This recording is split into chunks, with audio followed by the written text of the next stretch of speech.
Hey guys, it's Shobhita and welcome to my channel. So today I'm going to be doing a video on what to do when you're feeling bored, because I know a lot of us are starting to feel like that because it's Thanksgiving break. I'm so excited about that. But these tips are going to help you when you're feeling bored but to still be productive and not staring at screens all the time, because that's not very good or healthy for your eyes. You know, in this digital world, we have to do this a lot.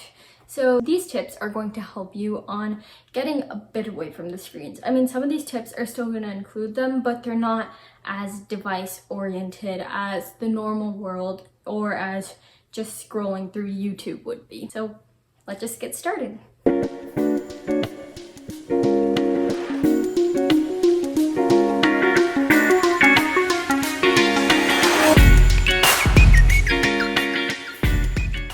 My first tip is to listen to TED Talks. Now you might be like, TED Talks? But in all seriousness, they're a great way to help you learn new stuff in a fun way. They are super duper interesting. Plus you're learning something new the whole time and you get to learn new perspectives on different things. It's just so amazing to get to know new stuff, and you can research on what you're interested in. So this might spark something that is bigger, so much bigger than just being bored on some Monday night. Baking and cooking is my next tip. Now, baking and cooking both require a lot of love and concentration, which are perfect things to get you engaged for a long amount of time. Now, these also require a lot of patience and sometimes teamwork, because you have to work with the dough or work with the batter, stuff like that. You have to actually treat it kindly, because if you don't, it won't turn out the way you want it to. If you're watching TV really intensely, not being patient, and getting really mad at this dough or this batter or whatever you're doing, then what you're trying to make probably won't turn out the way you want it to. Plus, after all of this is over, after you have all the fun or the hard times or the obstacles that you get through, you still get to eat your fabulous creation. And even if it didn't turn out the way you want it to, you can always try again. On YouTube, Pinterest, or anything you want to look at, they have so many ideas. I know I've made bagels, bread, cupcakes, muffins, cakes. There's so many things that you can make, and they all take so much love and patience, but in the end you get to be proud and you're like, I made this from scratch, and that's a pretty big deal. So number three is to have a photo shoot. Now, even if you don't have a phone or a camera or anything that might take pictures, you can still imagine what would be a good photo. Like, I know sometimes I did that, and it would just help me get things the way I liked them. So I was like, whoa, like this would be a good picture right now. And that helped me like train my mind, I guess, to think of and find good things that I liked. This could also be a great way to arrange things the way you like, because I know I did that a lot, and that helped me actually get in my mind what I liked, how I liked whatever was everywhere. Number 4 is to do a puzzle.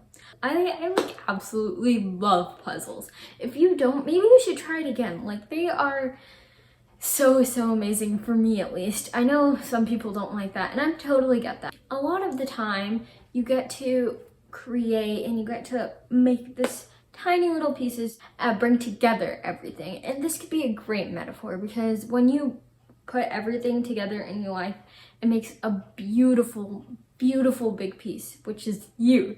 And this is just, I love it when everything comes together and is so beautiful. There are apps for this. There are actual like hands-on puzzles that you can use, and they're all so creative and help your brain twist its gears a little bit. So get those puzzles out and start puzzling. Number 5 is to declutter. So if you're like me, you keep a lot of stuff that you don't need at all, but you just like, it holds a special place in your heart. So this could be the perfect time to get rid of stuff that you don't really use.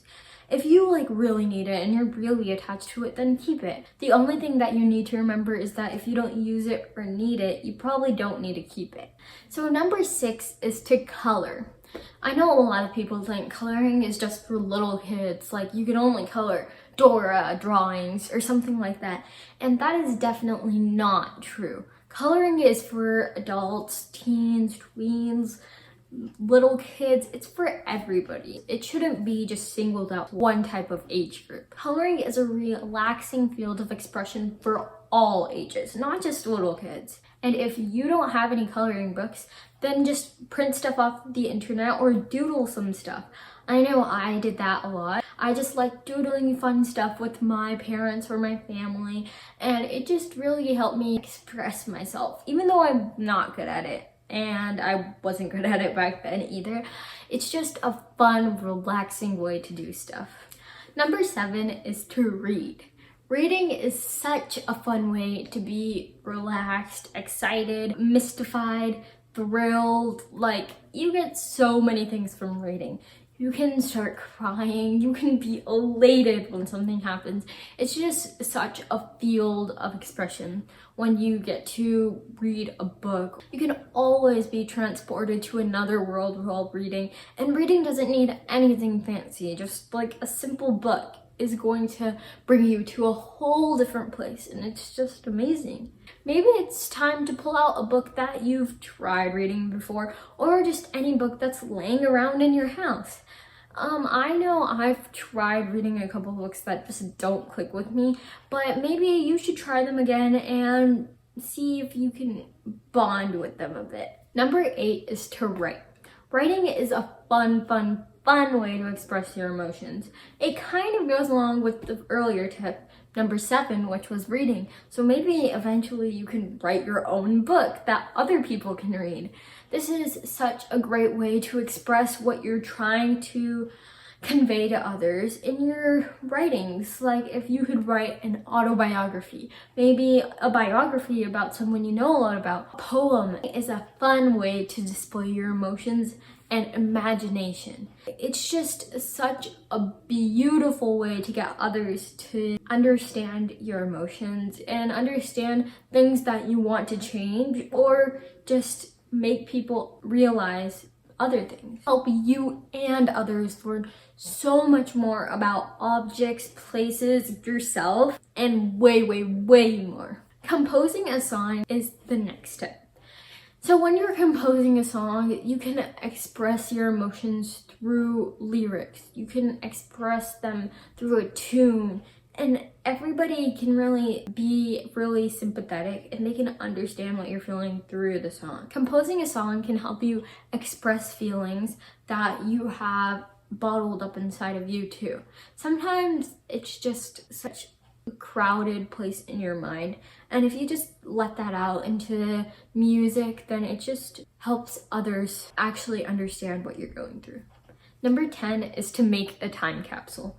Do you want to have a memory of what life was like 10 years ago and then dig it up? If you leave your favorite piece from your favorite board game, I know that's a little sad, but if you do that, then when you dig it up 10 years later, or when you just find it sitting in that storage box in the cupboard, then you can be amazed and remember all those good times you had playing that game, and how many times you beat somebody or how many times you lost. It's just the good times that matter. You can also write a letter to yourself and see how much you've changed over the years. I know that I've done this, and I really realized how much materialistic things we take in our lives, because in a few years, you're not going to remember half the things that have happened to you, or maybe even more. Some of these things you never even remember, and you just have to let it go in your mind.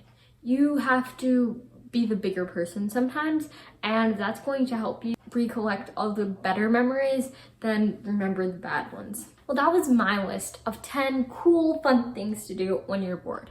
I know these have a very wide variety, and you can take one that you like that's to your interest.